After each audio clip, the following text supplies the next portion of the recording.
Hello guys, मैं हूं नवीन। आप देख रहे हैं स्टडी विद नवीन शर्मा। तो आपको पता ही है कि वीडियो री एग्ज़ाम यूपी ट्रिपल एससी ने जो 2018 में कराया था, तो वो री एग्ज़ाम होने वाला है उसका। और उसमें सबसे ज़्यादा इंपॉर्टेंट दो ही चीज़ें हैं, एक तो रीजनिंग और एक हिंदी। तो वैसे तो हिंदी की सीरीज़ और रीजनिंग की सीरीज़ हर चैनल पे आपको कहीं ना कहीं मिल जाएगी, लोग करा भी रहे हैं, ठीक है। लेकिन सबसे इम्पोर्टेंट बात यह है कि आपका एग्ज़ाम जो है वो 17 जून को प्रस्तावित है। और 17 जून में अब आपको बहुत कम समय बचा है। आपको करना भी है, पूरी रीजनिंग को ख़त्म करना है, उसके बहुत सारे क्वेश्चंस को लगाना है। वहीं पे आपको हिंदी भी करना है। अब कुछ लोग आपको हिंदी का ही एक चैप्टर 5-5 क्लास में कराएंगे, 5-5 घंटे में। तो भैया उससे कोई मतलब नहीं बनता है। हिंदी में जो चीज़ें पूछी जाती हैं वही पूछी जाएंगी। एक बार ब्रीफ उनको आप जल्दी जल्दी से देखते रहें तो ज़्यादा अच्छा रहता है। एक बार कोई भी चीज़ चाहे आप 10 घंटे में पढ़ लें, वो याद नहीं रहने वाली है, ठीक है। ये तो है बात एकदम सही, ठीक। बाकी आपको जैसा सही लगता है वैसा आप कर सकते हैं, स्वतंत्र हैं आप। लेकिन हम आज से हिंदी की सीरीज़ शुरू कर रहे हैं और इसमें हम लोग बहुत कम समय में और ज़्यादा चीज़ें देखने की कोशिश करेंगे। एक बार सरसरी नज़र से देखेंगे उनको, उनमें जो इम्पोर्टेंट है उसको हम गहनता से भी समझेंगे और इस तरह से पूरी हिंदी को कर लेंगे। और बहुत ज़्यादा समय नहीं लेंगे आपका, क्योंकि एग्ज़ाम का टाइम है, आपको सारे सब्जेक्ट पढ़ने पड़ते हैं। एक तो जीएस में इतना महासागर है, वो उसमें आपको इतनी सारी किताबें करनी है, हिस्ट्री, पॉलिटी, ज्योग्राफी सभी करना है। और उसके बाद हिंदी और यहाँ पे रीजनिंग का भी एक अपना अहम ही रोल है, क्योंकि 2018 की रीजनिंग तो अलग ही लेवल पे पूछी गई थी, बैंकिंग टाइप। तो उस हिसाब से आपको बहुत ज़्यादा टाइम हिंदी को नहीं देना है, मतलब देना है हिंदी और रीजनिंग पे ही डिपेंड करता है सिलेक्शन। तो चलिए ज़्यादा बात नहीं करते हैं, लेकिन हाँ ये आपके लिए इम्पोर्टेंट हो सकता है। आप कंटेंट को देखिए, इससे आपका क्वेश्चन हिंदी का कोई बाहर नहीं जाएगा, इतना मैं दावे के साथ कह सकता हूँ, ठीक है। बाकी ज़्यादा कुछ कहना ठीक ही नहीं है। आप बहुत समझदार खुद ही हैं। तो चलिए देख लेते हैं वीडियो को। आपको अच्छा लगे तो आप इस सीरीज़ को फॉलो कर सकते हैं, ये आपका कम समय में आपको ज़्यादा आउटपुट देने वाली है।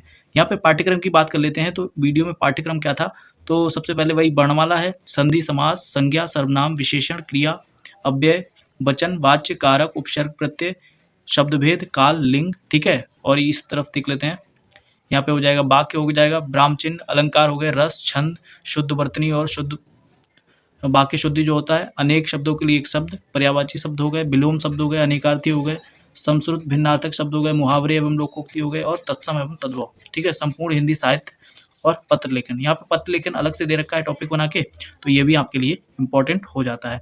आज की क्लास में हम वर्णमाला को समझने वाले हैं, क्योंकि उसी से हिंदी की शुरुआत होती है और करनी भी चाहिए, क्योंकि वर्णमाला ही नहीं पता होगी तो हम हिंदी को क्या पढ़ेंगे, ठीक है। तो चलिए वर्णमाला को शुरू कर लेते हैं। हिंदी जो है वो हमारा फारसी भाषा का शब्द है, ठीक है। और देवनागरी लिपि जो है उसमें हिंदी लिखी जाती है, ठीक है। हिंदी की लिपि कौन सी है, तो देवनागरी लिपि है और ये बाएं से दाएं लिखी जाती है, ठीक है।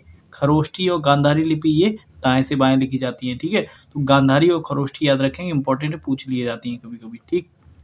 आगे देख लेते हैं हिंदी का उद्भव कैसे हुआ। तो हिंदी का उद्भव भैया कैसे हुआ ये देख लो। संस्कृत सबसे पहले इसकी जननी है, ठीक है। अगर हिंदी की आदि जननी कभी पूछी जाती है तो संस्कृत है, ठीक है। उसके बाद आती है पाली भाषा, उसके बाद पाली से प्राकृत बनी, प्राकृत से अपभ्रंश, अपभ्रंश से अवहट्ट और अवहट्ट के बाद ये हिंदी बन जाती है, ठीक है। तो इस तरह से हिंदी का उद्भव क्रम है, ये हमको याद रखना है, ठीक है। संस्कृत, पाली, प्राकृत, अपभ्रंश, अवहट्ट और हिंदी, इनके आप पहले पहले अक्षर मिला के कोई शब्द बना सकते हैं, याद रख सकते हैं, ठीक है। वो आप अपने पास लिख लीजिएगा, नोट कर लीजिएगा, आपको याद रह जाएगा। देखिए थोड़ा थोड़ा वर्क करना पड़ता है किसी चीज़ पे, अब इसको बहुत बार रटने से भी नहीं होगा, ठीक है। कुछ ऐसा याद कर लीजिए जिससे आपको याद हो जाए। एक एक वर्ड लिख लिया, एक एक अक्षर लिख लिया, इनका 2-4 याद हो जाएंगे, एक आध बीच का याद ही हो जाएगा। आगे देख लेते हैं हिंदी की व्युत्पत्ति, तो ईरानियों ने की है, ठीक, याद रखिएगा। हिंदी की जो व्युत्पत्ति है वो ईरानियों ने की है। हिंदी शब्द का सर्वप्रथम प्रयोग मुस्लिम साहित्यकार अलबरूनी ने ग्रंथ किताबुल हिंद में किया है, ठीक है। तो हिंदी का सर्वप्रथम उल्लेख किसने किया है, किताबुल हिंद में अलबरूनी किया है। हिंदी दिवस कब मनाया जाता है, 14 सितंबर को, आपको पता ही होगा। सबको नहीं पता है तो आप देख सकते हैं। विश्व हिंदी दिवस भी इंपॉर्टेंट है, पूछ लिए जाते हैं दोनों, 10 जनवरी को मनाया जाता है। अंतर्राष्ट्रीय मातृभाषा दिवस तो ये 21 फरवरी को मनाया जाता है। भारतीय संविधान में हिंदी को मान्यता कब मिली, बहुत इंपॉर्टेंट क्वेश्चन है, कई बार हिंदी में पूछा गया है ये, और बाकी पॉलिटी में तो पूछा ही जाता है। 14 सितंबर 1949 को, ठीक, हिंदी को मान्यता मिली। अब वर्णमाला की बात करते हैं। अभी हमने हिंदी के बारे में थोड़ा सा जान लिया, क्योंकि हमें हिंदी ही पढ़ना है और हिंदी इंपॉर्टेंट भी है। तो वर्णमाला को देख लेते हैं। वर्णमाला क्या है, वर्णमाला दो शब्दों वर्ण और माला से के योग से मिलकर बना है। तो इसका क्या होता है अर्थ, जहाँ वर्ण का अर्थ क्या हो जाता है ध्वनि और माला का अर्थ क्या हो जाता है, समुदाय। तो ध्वनि का जो समुदाय होता है उसी को क्या कहते हैं, वर्णमाला कहते हैं। या फिर दूसरी जो होती है इसकी परिभाषा, ध्वनि की मूल इकाई को वर्ण कहते हैं तथा वर्णों के सुव्यवस्थित समूह को, समुदाय को वर्णमाला कहते हैं। ठीक है, तो कुल मिला के जो परिभाषा अभी तक एग्जाम में पूछी गई है वो यही पूछी गई है, वर्णों के सुव्यवस्थित या व्यवस्थित समुदाय को क्या कहते हैं, तो वर्णमाला कहते हैं। इतना आप याद रखेंगे। ठीक, हिंदी वर्णमाला के 2 वर्गों में बांटा गया है। कौन कौन से वर्ग हैं इनके भैया, तो स्वर और व्यंजन, ये सभी को पता है। ठीक, और इंग्लिश में क्या होते हैं पता ही होगा, वोवेल, कॉन्सोनेंट। स्वर की बात कर लेते हैं। जिन वर्णों का उच्चारण स्वतंत्र रूप से होता है उन्हें स्वर कहते हैं। ठीक है, इनकी उच्चारण करने के लिए किसी की सहायता नहीं लेनी होती। अब ये परिभाषा क्यों लिखी है, क्योंकि परिभाषा एग्जाम में पूछी गई सीधे सीधे, तो इसलिए आपको याद रखना ये भी जरूरी है।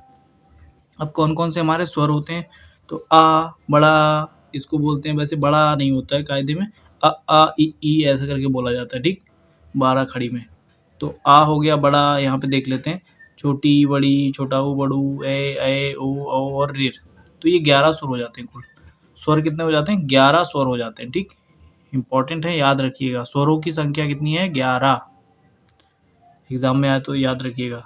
व्यंजनों की बात कर लेते हैं।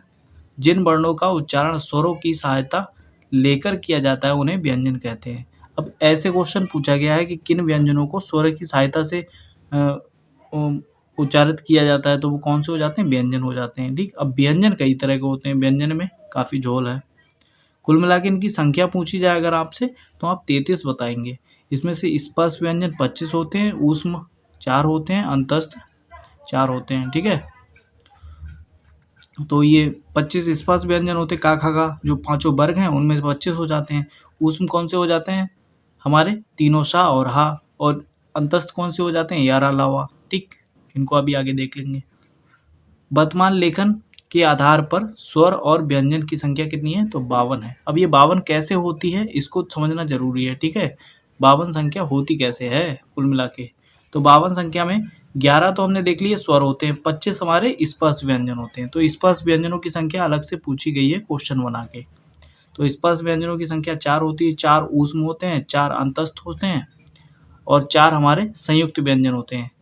संयुक्त व्यंजन कौन कौन से होते हैं, शा, त्रा, ज्ञा और श्रा, जो 4 होते हैं वो संयुक्त व्यंजन होते हैं। ठीक है, 2 द्विगुण होते हैं। द्विगुण कौन से होते हैं, एक तो अड़ा ऐसा होता है हिंदी वर्णमाला में, लेकिन एक अड़ा जो ऐसा मान लिया गया है, ठीक है, एक ये हो जाता है, और एक ये जो अड़ा ऐसा मान लिया गया है, तो ये द्विगुण व्यंजन हो जाते हैं हमारे। ठीक है, तो इनको भी याद रखना है। और 2 हमारे अयोग भाव होते हैं। कुल मिला के सबको मिला दो तो हमारा हो जाएगा टोटल 52। ठीक, टोटल कितना हो जाएगा, 52। अब कुल स्वरों, मतलब कुल स्वर और व्यंजनों को मिला के कुल वर्णों की संख्या 52 हो जाती है। इसमें अगर हम 11 होते हैं हमारे क्या, स्वर, और 41 क्या होते हैं, व्यंजन। अगर हम 52 में देखें तो 11 हमारे स्वर होते हैं, 41 व्यंजन होते हैं। लेकिन स्वरों की संख्या अगर कहीं पूछी जाती है 33 बतानी है आपको। ठीक, वैसे टोटल कितने होते हैं, जो सब मिला के होते हैं तो वो 41 होते हैं। उदय नारायण तिवारी के अनुसार वर्णों की संख्या कितनी है, तो 51 है। ये याद रखिएगा, उदय नारायण तिवारी के अनुसार कितनी है, 51। उच्चारण के आधार पर वर्णों की संख्या कितनी होती है, तो 45 होती है। उच्चारण के आधार पर वर्णों की संख्या 45 होती है। अभी कैसे होती है 45, इसको हमें समझना ही पड़ेगा। अब समझने के लिए हमें देखना पड़ेगा पहले तो कि स्वर, उच्चारण के आधार पर स्वर कितने होते हैं, 10 होते हैं, और व्यंजन कितने होते हैं, यहाँ पे 25 स्पर्श व्यंजन होते हैं, 2 द्विगुण होते हैं। कुल मिला के इनकी संख्या हो जाती है 27, और 10 हमारे स्वर हो जाते हैं। तो ये हो गए हमारे स्वर और व्यंजन। यहाँ ये कौन से हो जाते हैं, 4 स्पर्श व्यंजन, और 4 हमारे कौन से हो जाते हैं, अंतस्थ व्यंजन। स्पर्श कौन से, तीनों शा और हा, और अंतस्थ कौन से, यारा लावा। ठीक है, तो ये 4 4 ये हो जाते हैं, 8 ये, 10 ये, और 27 हमारे स्पर्श और द्विगुण मिलके हो जाते हैं। तो 10 और 35 कुल मिला के 45 हो जाते हैं। ठीक है, लेकिन हमें मोटा मोटी तौर पे ये याद रखना है, 45 इनकी संख्या होती है। ठीक, 45 याद रखना है, बाकी हमने आपको बता दिया यहाँ पे कैसे होता है। ठीक, जिससे आपका अगर कोई डाउट होगा तो दिमाग से निकल गया होगा। द्विगुण भी आपको समझा दिए, बाकी आगे तो अभी हम सब देखेंगे डिटेल में। ठीक, अब हिंदी वर्णमाला को देखते हैं भैया डिटेल में। स्वर की बात कर लेते हैं। अब अलग अलग हम इनको समझ लेते हैं, कौन कौन से इनके प्रकार हैं। स्वरों की बात करें, जिन वर्णों का उच्चारण स्वतंत्र रूप से होता है, ये हम पहले ही देख चुके हैं। ठीक, और ये इनकी संख्या भी हम देख चुके हैं, अ आ इ ई उ ऊ, ए ऐ ओ औ और ऋ। ठीक है, तो ये स्वरों की संख्या हो गई। उच्चारण के आधार पर स्वरों की संख्या कितनी होती है? 10। उच्चारण के आधार पर स्वरों की संख्या 10 होती है, याद रखिएगा, इसको याद रखना है। वैसे अगर कभी पूछी जाती है नॉर्मली, उसके आगे कुछ लगाया ना जाए कि किस आधार पर पूछा गया है, स्वरों की संख्या डायरेक्ट पूछी जाए तो हम हमेशा कितनी बताएंगे? 11। ठीक, और अगर उच्चारण के आधार पर पूछी जाए तो हम 10 बताएंगे। 10 स्वर होते हैं, इसमें ऋ को शामिल नहीं किया गया है, तभी ऋ का क्या होता है? 10 स्वर रह जाते हैं। ठीक है, वैसे टोटल 11 होते हैं, लेकिन ऋ को हटा दें तो कितने रह जाते हैं? 10। अब ऋ की बात करें तो रा और ई, ठीक है, रा और ई से मिलके क्या री बन जाता है, और री ये ऋ हो जाता है। ठीक है, तो ये कुल मिला के इसको स्वर की श्रेणी में नहीं रखा गया है उच्चारण के आधार पर। जैसे नृत्य, कृपा और ऋषि, ठीक है, इन शब्दों में नीचे क्या होता है? ऋ का प्रयोग होता है। ठीक है, और रा की भी ध्वनि सुनाई देती है। अगर आप उच्चारण के आधार पर देखेंगे तो रा की ध्वनि सुनाई देती है, तो इसलिए इसको नहीं मानते हैं। परंपरागत मूलता या सामान्यता 13 स्वर होते हैं। ठीक है, अब इसमें परंपरागत, मूलता और सामान्यता 13 स्वर कैसे हो गए भैया? 11 तो हमने पढ़े, लेकिन 2 अंग आहा जो हैं, जो अयोगवाह हमारे अनुसार बोले जाते हैं, अयोगवाह और अनुस्वार, इन दोनों को भी हम इसी में ऐड कर लेते हैं। तो कुल मिला के परंपरागत, मूलता और सामान्यता, ये तीनों शब्द लग के अगर स्वरों की संख्या पूछी जाए तो कितनी हो जाएगी? तो 13 हो जाएगी। ठीक, याद रखिएगा। अब स्वरों का वर्गीकरण देख लेते हैं यहाँ पे। ठीक है, तो स्वरों का वर्गीकरण ये हमारा नेक्स्ट हेडिंग हो जाएगा। अब इसमें क्या है? मात्रा के आधार पर स्वरों का वर्गीकरण देखते हैं पहले। मात्रा के आधार पर कितने प्रकार के होते हैं? तो 2 प्रकार के होते हैं स्वर। कौन कौन से?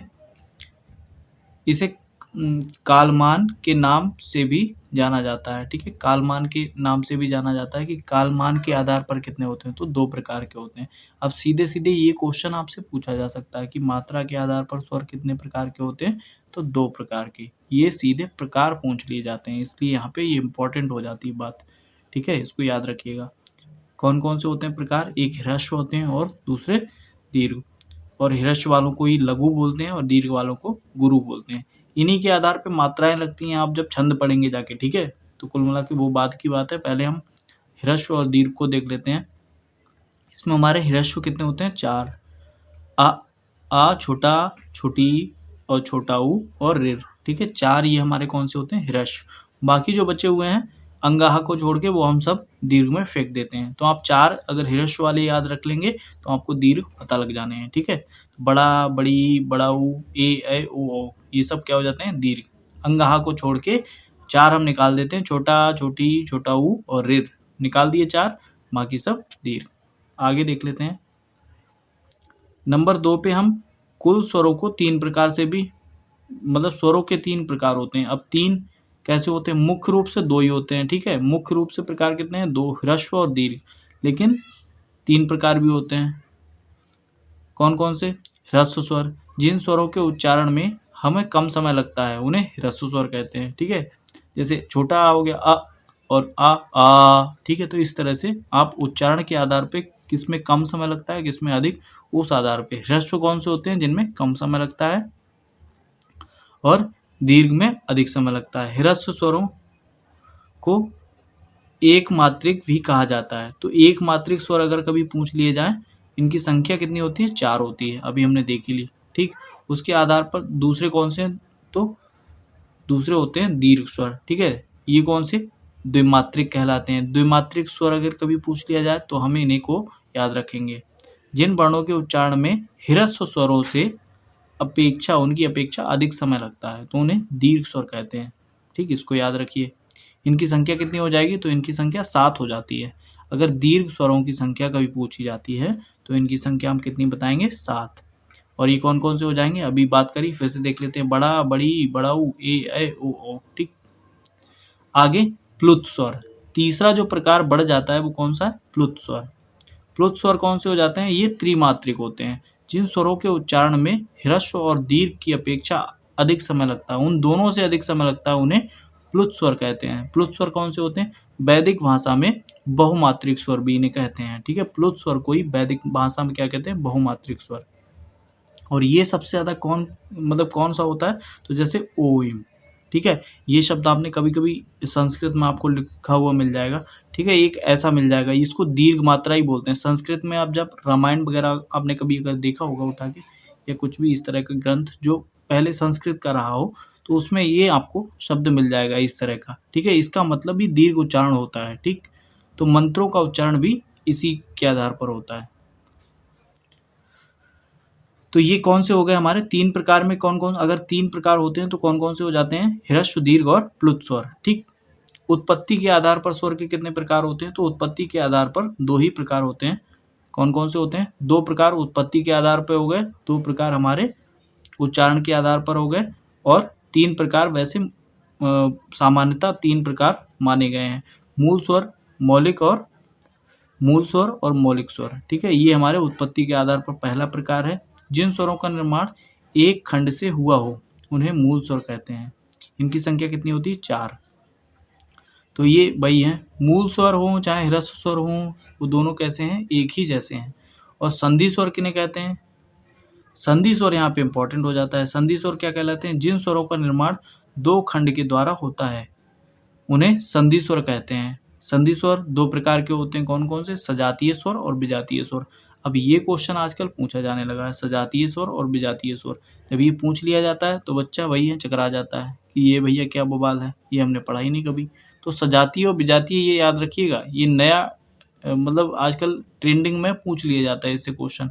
तो अब संधि स्वर में सजातीय विजातीय क्या होते हैं, सजातीय की बात कर लेते हैं।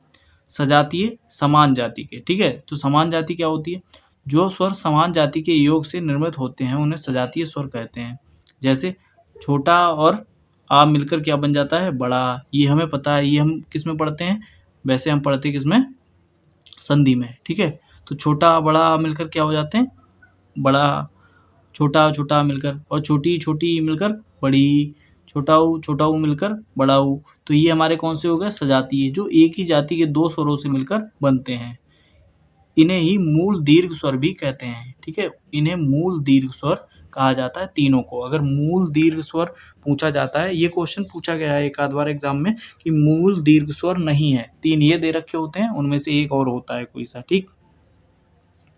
उसके बाद विजातीय स्वरों की बात कर लेते हैं। विजातीय कौन से होते हैं, जो आप समझ पा रहे होंगे कि जो अपनी जाति के अलावा भी दूसरे जाति से मिलकर बने हों, ठीक। जो स्वर विभिन्न जाति के योग से निर्मित होते हैं उन्हें विजातीय स्वर कहते हैं, ठीक है। विभिन्न जाति, विजातीय का मतलब क्या है, विभिन्न जाति। जैसे ए हो गया तो आ प्लस ई के सहयोग से बना है ए। ओ हो गया, ओ किससे बना है, ऊ प्लस आ प्लस ऊ के सहयोग से बना है। ए हो गया तो आ प्लस ए के सहयोग से बना है। ओ हो गया तो आ प्लस ओ के सहयोग से बना है। तो ये कौन से हो जाते हैं, विजातीय। अब सजातीय विजातीय आपको पता लग गया, और सजातीय विजातीय से क्वेश्चन पूछा जाता है। इन्हें ही संयुक्त स्वर भी कहा जाता है। अब संयुक्त स्वर भी पूछा गया है। तो जितना भी हम आपको करा रहे हैं बहुत अच्छा कंटेंट है, आपको कहीं नहीं मिलेगा इतने कम टाइम में। आपको पूरा लिख लिख के समझाएंगे, पूरा आपका टाइम खा जाएंगे, कम से कम 2-4 घंटे तो आपको इतना बता पाएंगे, और शायद वो इस हिसाब से बता भी ना पाएँ, ठीक है। देखिए सीधी भाषा में सरल शब्दों में समझाने की कोशिश कर रहे हैं, आपके लिए फ़ायदेमंद है। बाकी चैनल को सब्सक्राइब कर दीजिएगा अगर आपको वीडियो पसंद आए, और लाइक भी कर दीजिएगा। देख लेते हैं जीव के आधार पर स्वर। तो जीव के आधार पर स्वर कितने प्रकार के होते हैं, 3 प्रकार के। अब इनमें से 3 प्रकार कौन कौन से, एक होते हैं अग्रस्वर। अग्रस्वर कौन से होते हैं, जो जीव के आगे वाले भाग से बोले जाएंगे।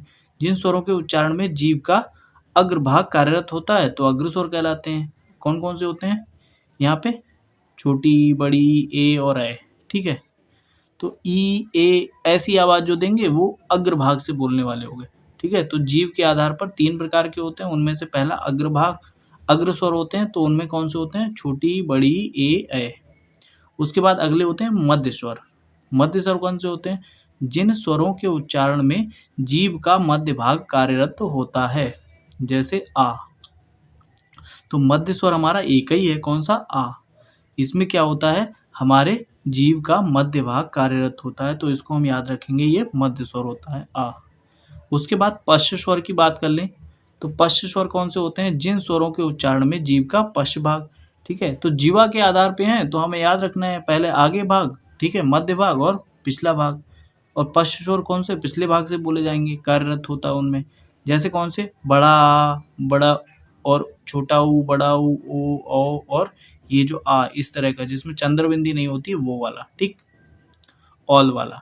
तो ये सब क्या हो जाते हैं? ये हमारे पश्च स्वर हो जाते हैं। इनको एक बार देख लीजिए, बड़ा आ हो गया, छोटा ऊ, बड़ा ऊ, ओ, औ और आ, ठीक। इसके बाद पांचवा हमारा आधार है उच्चारण या ओष्ठ के आधार पर स्वर। कोई भी ऐसा आधार बचेगा नहीं जिस पे हम स्वर पढ़ नहीं लेंगे और जिससे क्वेश्चन आ जाए आपका बच जाए। आप इस वीडियो को एक आध बार देख लेंगे तो क्वेश्चन आपका कोई बच के जाएगा नहीं, किसी भी टॉपिक से, किसी भी सेगमेंट से, ठीक है। तो उच्चारण या ओष्ठ के आधार पर कितने? 2 प्रकार होते हैं स्वरों के। एक होते हैं आवृत्त स्वर, आवृत्तमुखी स्वर, ठीक है, और दूसरे होते हैं वृत्तमुखी स्वर। तो आवृत्तमुखी स्वर में देख लेते हैं, जिनके उच्चारण में होंठ गोलाकार एवं वृत्तामुखी नहीं होते हैं, तो वो आवृत्तमुखी स्वर कहलाते हैं। जिनमें होंठ क्या होते हैं? गोलाकार नहीं बनते हैं, ठीक है, आवृत्तमुखी कहलाते हैं। कौन कौन से होते हैं ऐसे? छोटा, बड़ा, छोटी, बड़ी, ए, ये क्या होते हैं? इनमें होता है आपका आवृत्तमुखी स्वर कहलाते हैं ये। इनको आप 6 को याद रखेंगे, आवृत्तमुखी स्वर। और वृत्तमुखी स्वर कौन कौन से हो जाएंगे? जिनके उच्चारण में होंठ गोलाकार अथवा वृत्तमुखी होते हैं।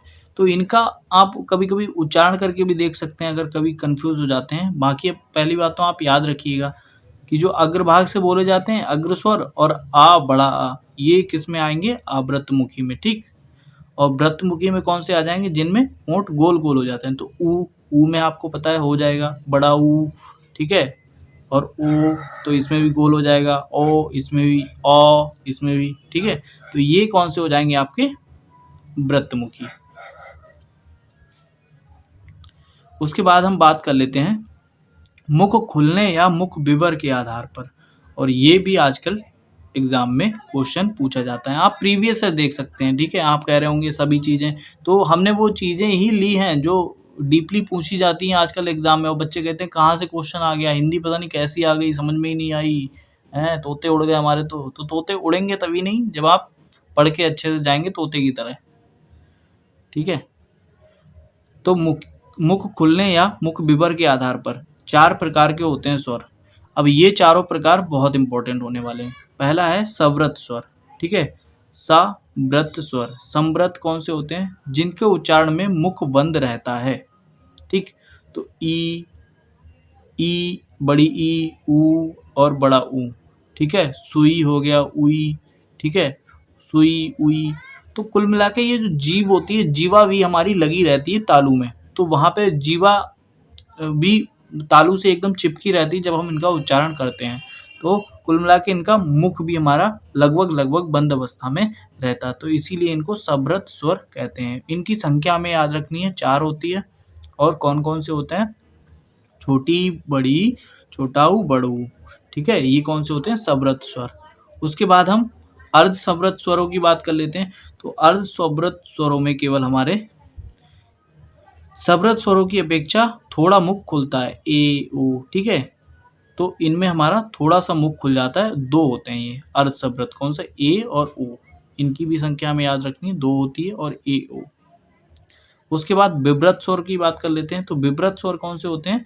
ये केवल एक है, बड़ा आ, ठीक है। तो हमें विव्रत याद रखना है, हमेशा बड़ा आ होता है केवल, विव्रत बड़ा आ होता है। और उसके बाद अर्धविव्रत भी होते हैं। तो अर्धविव्रत में कौन से हो जाएंगे? हमारे विव्रत की तुलना में थोड़ा कम मुख खुलता है, इसमें छोटा ए, ओ और आ, ठीक है। तो ये हो जाते हैं हमारे 4 अर्धविव्रत। कौन कौन से? छोटा ए, ओ और अ, ठीक। तो ये हमारे हो जाते हैं अर्धविव्रत। तो यहाँ पे सव्रत विव्रत को आप देख लीजिएगा ढंग से। तो ये हो गया हमारा आज का वीडियो। आज हम इतना ही रखेंगे, ठीक है। एक नेक्स्ट वीडियो में छोटा सा वीडियो ले लेंगे, उसमें हम पूरा वर्णमाला कर लेंगे कवर। आज इतना ही। आप इस वीडियो को कम से कम 2 बार देखेंगे, ठीक है। एक बार जब आप ये वीडियो देख रहे हैं तब, इसके बाद आप 24 घंटे के अंदर इस वीडियो को एक बार और देख लेंगे, तो आपको सारी चीज़ें लगभग आपके दिमाग में सेट हो जाएंगी, ठीक। आपको वीडियो को देख लेना है, मैं ये नहीं कह रहा कि ये वीडियो देखने के लिए, लेकिन आप अगर देख पा रहे होंगे तो कंटेंट को भी आप देखिए, किसी भी बुक से उठाइएगा, ये कई बुकों को मिला के आपके लिए तैयार करा गया है, ठीक है। और आप कोई भी प्रीवियस ईयर क्वेश्चन को उठाइएगा, अगर वो वर्णमाला का क्वेश्चन है तो वो इस वीडियो से बाहर नहीं हो सकता है। जो भी जितना पढ़ाया गया है आप उसको चेक कर सकते हैं उन वीडियो से, ठीक है, मतलब उन क्वेश्चनों से जो प्रीवियस ईयर हैं। तो बहुत ज़्यादा कुछ नहीं कहेंगे, बाकी मैं बता ही चुका हूँ कि क्या-क्या है इसमें, और आप देख लेंगे खुद, आप बहुत समझदार हैं। आपका वीडियो का एग्ज़ाम निकलना ज़रूरी है, यूपी ट्रिपल एससी का कोई भी एग्ज़ाम हो, जिसमें हिंदी पूछी जाती है, चाहे वो यूपी ट्रिपल एससी का हो, चाहे किसी भी एग्ज़ाम का हो, किसी भी आयोग का हो, सभी के लिए इम्पोर्टेंट है और सभी में हिंदी इससे बाहर किसी एग्ज़ाम की नहीं जा सकती है। तो चलिए मिलते हैं इससे अगले वाले पार्ट में, नेक्स्ट वीडियो में। आज के लिए इतना ही, धन्यवाद। वीडियो को लाइक कर दीजिएगा और चैनल को सब्सक्राइब कर दीजिएगा। धन्यवाद।